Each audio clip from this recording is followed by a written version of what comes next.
Funding for the production of Louisiana, the state we're in, is provided in part by the Zigler Foundation of Jennings and Gulf States Utilities, helping Louisiana bridge the gap to our energy future. Tonight, some 80,000 people are expected to turn out for opening ceremonies at the National Sports Festival, considered a major stepping stone to the 1988 Summer Olympic Games. If eating is your thing, there's the Louisiana Folklife Festival this week in Baton Rouge. But if your diet is a more cultured one, there's always the official Louisiana Shakespeare Festival in Lake Charles. This weekend, something for everyone.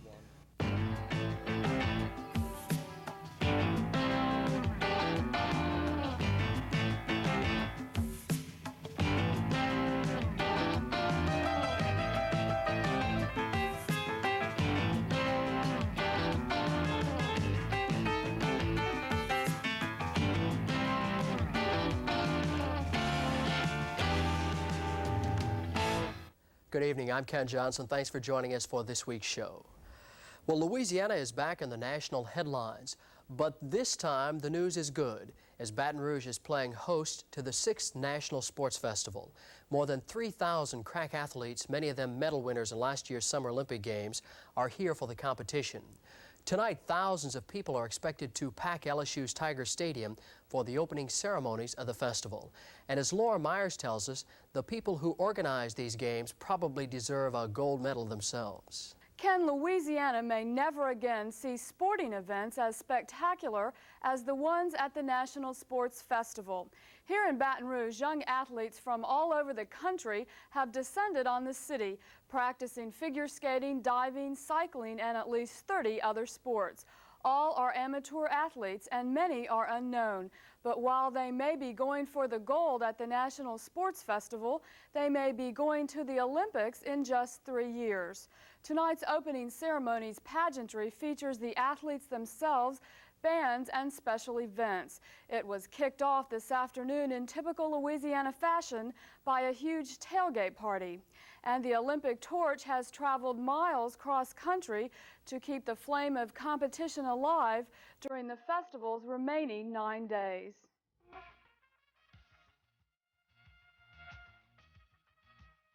From the mountaintops of Colorado to the pirogues of Louisiana's swamps, to the streets of our capital city, and to Death Valley Tiger Stadium in Baton Rouge, this well-traveled Olympic flame is burning throughout tonight's opening ceremonies at the National Sports Festival in Baton Rouge. While the flame was hoisted earlier this week atop a tower at LSU, tonight's ceremonies also feature the Golden Knights. They're the U.S. Army's free-falling parachute team from Fort Bragg, North Carolina. Standard show could consist of either a free-fall formation, a large free-fall formation, which you would see by the smoke we would wear, and then we'd have a bomb burst, and then of course the parachutes would come in on and landing on the target. We can modify our show. We could actually hook up parachutes together to make them look like they're apparently entangled in what we call canopy relative work and bring that in and land it on the target. While athletes arriving in Baton Rouge have been practicing all week, there's one who may clearly steal the show. He's 25-year-old Greg Louganis, and he's already considered to be a diving legend in his own time. To make a long story short, I had a lot of difficulties in school. When I started school, I stuttered, and I also am dyslexic. And so I had a few strikes against me, and I didn't feel comfortable in the academic world. So I found something else. And luckily I found gymnastics, dance, and then eventually diving. He's been called the greatest diver in the world. He's a 3-time world champ and a double gold medal winner at last summer's Olympics. And he's writing a book, yet says he doesn't consider himself to be the best. When I'm touted as the best diver in the world or something like that, I don't believe it. I mean, I know that, okay, when you win a world championship, you can come back to the pool 5 minutes later and the results are going to change. Competition is always that close, and it will always be different. It will always vary. And so you can't say that you're the best, because once you start, if you start believing that, then the chances are you're going to let up on your training and let up on yourself and fall short of that. The diving competition is expected to be one of the festival's top crowd thrillers. But while Greg Louganis makes it look effortless, it takes years of dedication. Well, I wanted to get into a sport that I thought I could do well in. I did gymnastics and I went through ice skating and a lot of other sports, but diving is a sport that's very challenging. It's very mentally stimulating because it's very, you get a lot of fear involved and stuff, so you try to overcome that, and the height and the flying feeling. It's fun. What's been the toughest part of your training as a diver?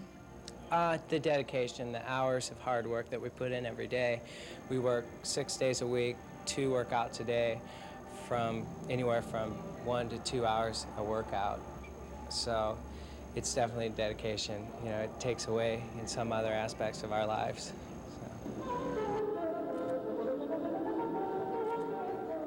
Another all-time crowd favorite is figure skating. Competition began Wednesday, and it began with a few surprises. The favored couple winning the bronze medals at this year's Nationals scored well, but had some heartbreaking moments. We talked with them earlier this week. Be really exciting for me. I've always wanted to come to Sports Festival, and 2 years ago I was supposed to go, but my other partner wasn't an American citizen, so we couldn't come. So this year is really exciting, and it would be really neat. I'd like to do a nice program. The same thing with her. It wouldn't be a fluke, but more so if we were trained this early in the season, we'd really be ready for this coming up year, which I think will be very interesting. I hope it's interesting. We're going for, you know, better, bigger and better things now. And this would be a nice start if we won this. Yes. That same night, a captivating 14-year-old, Lori Blasso of California, and her 21-year-old partner, Todd Sand, won the hearts of the crowd. But a brother-sister team, Jason and Susan Dungeon from Troy, Michigan, skated to a commanding lead in the compulsory short program. Scores can still change, however. Figure skating doesn't end until Sunday. The 6th National Sports Festival is only for the best American amateur athletes, and like the Olympics, the stakes are gold medals for winners, silver for second place, and bronze for third. Many athletes are unknown today, but many won medals at last year's Los Angeles Olympics, and many may still wind up as 1988 Olympians headed for Seoul, Korea, or Calgary, Canada. But for these athletes, the remaining 9 grueling days will be spent in the Baton Rouge area. City officials hope this festival will mark a cornerstone to attract future sporting events to the state. Baton Rouge and Louisiana right now needs a winner, and we think we've got the perfect vehicle for a winner. We've got 3,000 of America's best athletes here. They're in sports that the people love to watch, and we can't miss with this kind of talent, and we just feel that this is the type of thing that our city and our state needs. We're going to be shown throughout the United States on national television. We've got between 800 and 1,000 members of the media here, and they're going to be filing their bylines, Baton Rouge, Louisiana. And I think it's good for our city and good for our state. One of the drawing cards for Baton Rouge in getting the festival is apparently because of the overwhelming success of the Special Olympics also held in the capital city. I think that was one of the things that the United States Olympic Committee looked at, was to see how the city had done it for past events, and there's no question that the Special Olympics was a roaring success, and that had to be one of the things that they gauged their acceptance of the Baton Rouge as the bid city. Baton Rouge is expected to cash in on an estimated $5 to $7 million from the influx of spectators and anticipated publicity generated by hundreds of sports writers.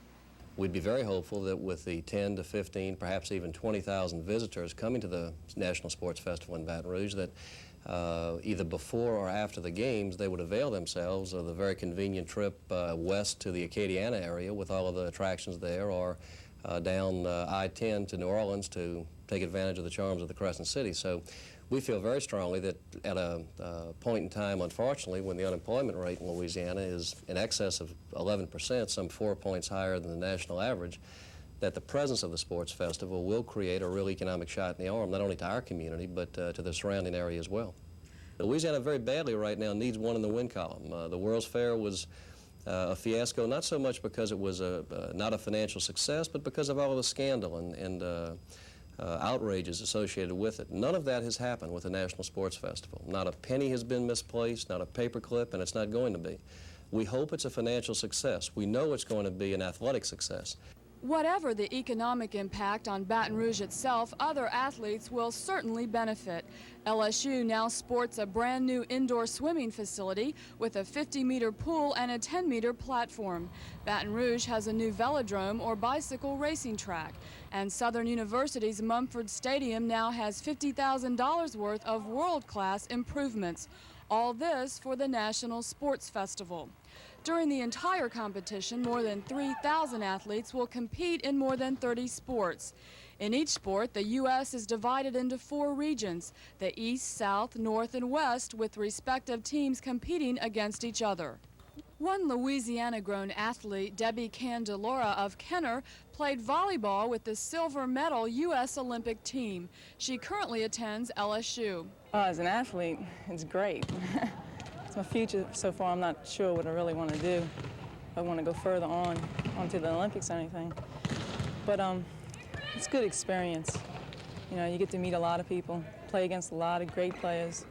So that'd be a good experience. Competition is expected to be fierce, with the men's West team considered to be one of the toughest. I like volleyball a lot. It's a good team sport, and then you can stand out as an individual. It's fun. Louisiana boasts of other athletes currently ranked as stars. 2 marathon runners are ranked tops in their age groups. A marathon optimally should be run like at about 50 degrees, 55 degrees is just perfect conditions, you know, low humidity, of course, and we're getting ready to face probably, you know, our nights have been lows in the low 70s to mid 70s, so probably at starting time it'll be in the mid 70s with high humidities, which equates to sort of a relative fashion to, you know, sort of a high 80-degree temperature at start. This is before the sun comes up.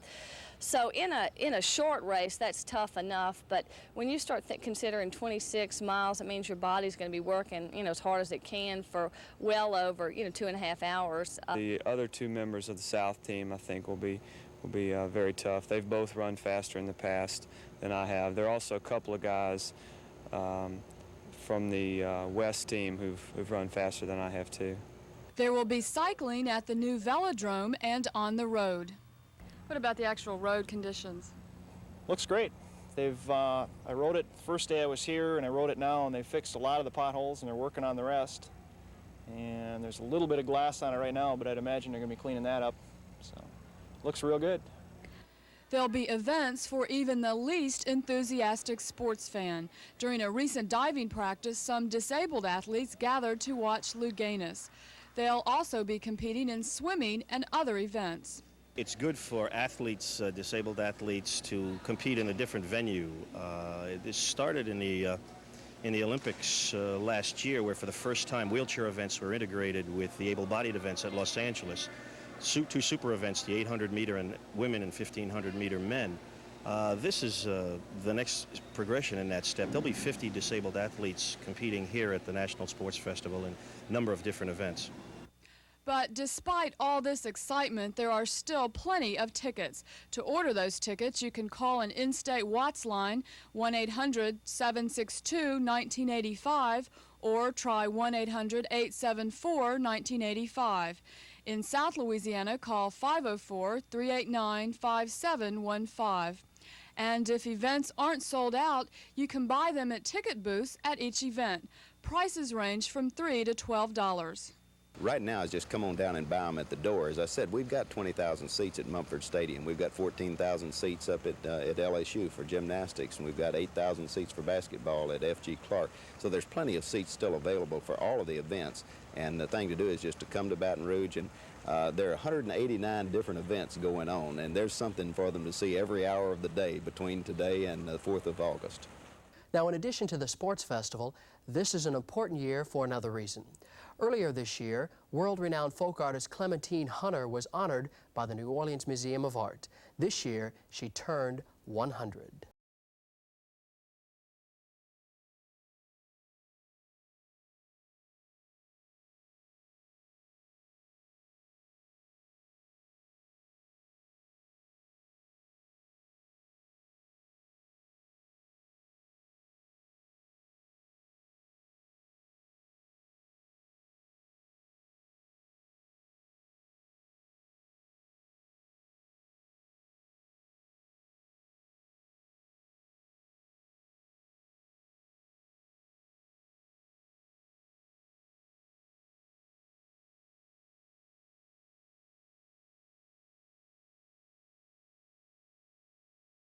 Beauty of the plantations, a lazy, hazy summer day. Down through the years, Clementine Hunter has earned the reputation as the mama of folk art. She worked on Melrose Plantation, and in the 1940s, she was a farmhand and worked in the fields and worked and cooked in the kitchen. And Alberta Kinsey, who was a local artist from New Orleans, happened to be up at Melrose, and she was painting her pictures, and she left some of her paints one night. And Clementine found them, and she told a friend of hers who worked there as well. She says, you know, I think I could mark a picture. And he said, well, why don't you try it and see what happens? And so she worked all night long, and the next morning he woke up and she presented him with this picture, and that was the beginning. You know, from there was no turning back. So that was in the early 1940s.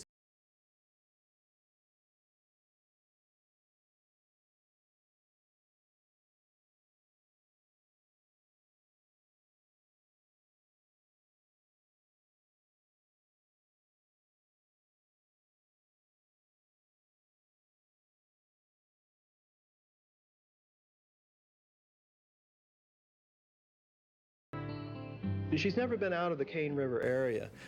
She's never, to my knowledge, ever been to as far away as Alexandria or Shreveport, and certainly not New Orleans. And I think that what she is documenting in the Cane River area is not only aesthetically important, but historically important, because it is a statement of a way of life and the attitudes at the time. And it's one woman's insight, which is very valuable and will be even more so in the future.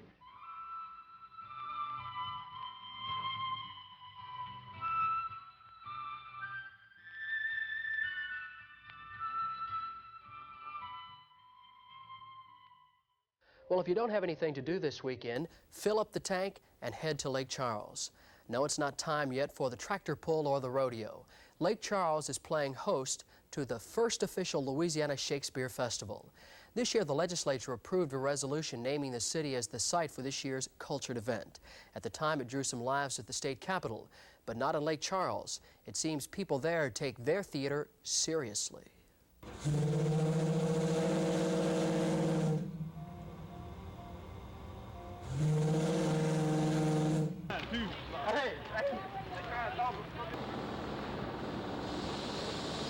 This is Lake Charles, a working man's town, Louisiana's westernmost outpost. Some jokingly call it Fort Apache the Bayou. Now, to many people, you know the ones, the sometimes snobbish aristocrats of uptown New Orleans, the literary-minded university crowd of Baton Rouge, and the straight-laced traditional Southern families of Shreveport, to them, well, to them Lake Charles is far removed from the cultural mainstream of Louisiana. This rough-and-tumble blue-collar town where riding mechanical bulls and mud wrestling is thought to be chic. But alas, what's that ye say, Lake Charles uncivilized? Nay, cast it from thou's mind, 1,000 times nay. Scorn not, lest ye be scorned. Now, of course, William Shakespeare didn't write that. I did. But then again, I would be willing to bet 2 tickets to the opera or to a Led Zeppelin concert, depending on what you consider to be culture, that just as Romeo loved Juliet, Shakespeare would have loved Lake Charles. Where else do lawyers and doctors, refinery workers and housewives give up their evenings and weekends to perform for free 16th century classical English drama in an open-air theater? Where, ye ask? Where but Lake Charles, he saith. The precedent for Shakespeare festivals in the park started essentially with Joseph Papp in New York about 25 years ago. And it's been a phenomenal success there, and it's been a fairly good success here, too. Lake Charles has a reputation for being a blue-collar town. I mean, let's be frank about it. But it really is a very cultural community. There is a broad cultural base in this town, a lot of organizations that do a lot of very good things. 9 years ago, Lake Charles adopted Shakespeare as a sort of favorite son. Since then, the city has hosted productions of Hamlet, Midsummer Night's Dream, Romeo and Juliet, Taming of the Shrew, and many other famous Shakespearean works. The Lake Charles Little Theater, now in its 58th year, is one of the oldest community theaters in the United States. This year, in recognition of the organization's untiring efforts in promoting the arts, the state legislature approved a resolution making this the official Shakespeare Festival of Louisiana. And what would any festival be without its own limited edition silkscreen poster? Well, it's a dramatical part from The Tempest in the play, and it depicts the man throwing the woman up in the air, and we titled it Aerial Free. It's got a lot of nice movement to it, which kind of goes with the play.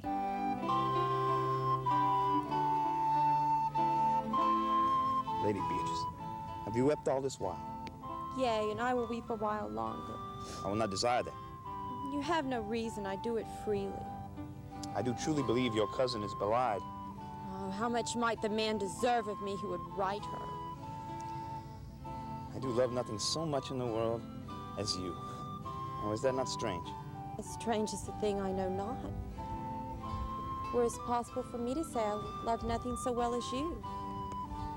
But I'm sorry for my cousin. On my sword, Beatrice, thou lovest me. Do not swear and eat I it. will swear on it that I love you, and I will make him eat it that says that I love not you. I protest, I love thee. Why then, God forgive me. I was about to protest I loved you. And do it with all thy heart. I love you with so much of my heart that nothing is left to protest. It's a sort of homegrown thing. It's a mom and pop theater.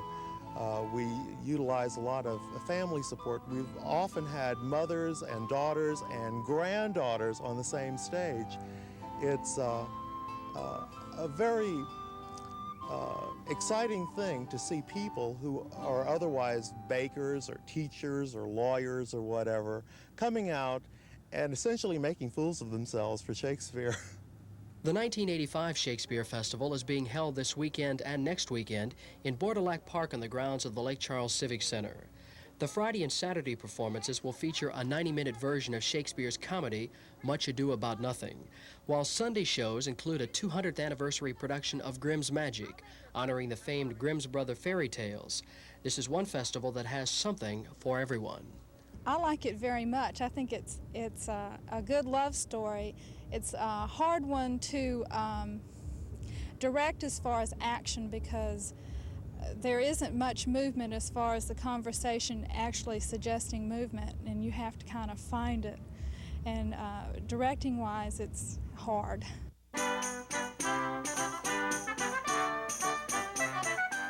Pray thee, brother, cease thy counsel. Bear not other harm upon yourself, and make those that offend you suffer as well. There thou speakest reason. Nay, I will do so. My soul doth tell me that Hero is belied, and that shall Claudio know. So shall the prince, and all of them that thus dishonor her. Here comes the prince hastily. Good in, good in. Hear you, my lord. I have some haste, Leonato. Some haste, my lord? Well, fare you well. Are you so hasty now? Well, all is one. Hey, do not quarrel with me, good old man. If he could right himself with quarreling, you would lie low. Who wrongs him? Claudio dost wrong me, thou dissembler, thou. He hath killed mine innocent child. If he kills me, then he kills a man. Then he shall kill two of us, and men indeed. That's no matter. Let me kill one first, brother. Win me and wear me. Come, sir boy, come follow me. For I shall whip you from your fence, for nay, I am a gentleman. I will. Gentlemen, both! Did you have much trouble in casting characters? Yes, because it's such a large cast. We had a 20-character cast, and we quite frankly had trouble getting enough people to try out. So we have a lot of new people in the cast that this is their first time on stage. We do not have professional actors per se. We do have professional quality, though. Many of our plays are performed on as high a caliber level as plays that you would see on Broadway or off Broadway. And we do it essentially for the enjoyment. We don't have the rigmarole of having to do it for a salary, and because of that, the people who are here really want to be here. And that's the big difference. That's the big difference between us and many other regional theaters. It is for the love of the craft that we put up with the heat and the bugs and the rehearsal and so forth. and for the love of the audience, which comes out and enjoys these sorts of plays. Stephen, you need to learn your lines. This is critique from last night that I didn't get to get you. Avoid a line. Try not to get bunched up in a line. Benedict, do not smoke cigarettes on stage. I never did it. You didn't let it, but you had it. Cigarettes weren't invented then. Lake Charles is not known as a cultural town. I don't know why. I think it's perhaps because we're we're sort of physically remote from the center of culture in Louisiana, New Orleans, or even Baton Rouge. And because of that, we don't have a lot of out-of-town people who come in for things which are happening here in the city. We have a perfectly fine symphony, we have a perfectly fine theater, we have 2 theaters in fact, and the work that's produced here is, and I've seen the shows in New Orleans, are perfectly comparable, but it's the blue-collar, redneck feeling about Lake Charles. Western Louisiana is practically the sticks. Someone suggested once that we should rename the theater in the Sticks, which is a terrible acronym if you think about it, but I view this area sort of like the Australia. We're off the mainstream, but there are some very wonderful things coming out of Australia and some very wonderful things coming out of Western Louisiana. Do you feel that this festival is helping to change that stigma? I hope so. I think that having the legislature recognize that what we have done is something more than any other area of the state has done, and the fact that, frankly, Lake Charles and this area has gotten some pretty bad press lately, I think that this bit of good news is something that these people are really going to support. Lake Charles has supported us in the past. I'm sure they're going to support us for this particular festival and for other festivals in the future. A miracle. Here's our hands against our hearts. Come. I will take thee, but by this light I take thee for pity. I would not deny you, but on this good day I yield out of great persuasion, and partly to save your life, for I was told you were in a consumption. Oh, come, I will stop your mouth. What's that ye say? Lake Charles uncivilized? Nay, cast it from thy mind. 1,000 times nay. Scorn not, lest ye be scorned.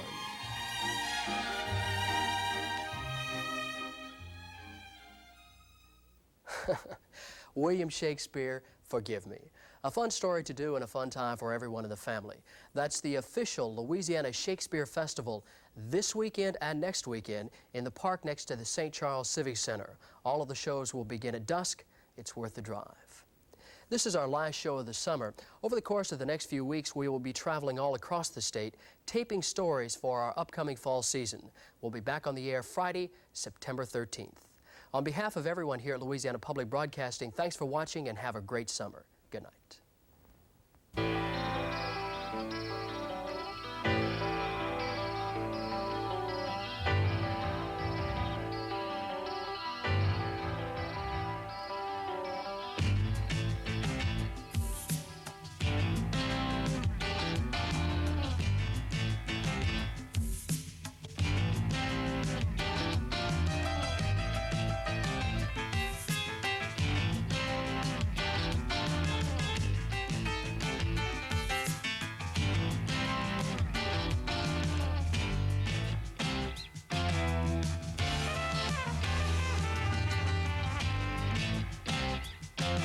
Funding for the production of Louisiana, the state we're in, is provided in part by the Zigler Foundation of Jennings and Gulf States Utilities, helping Louisiana bridge the gap to our energy future.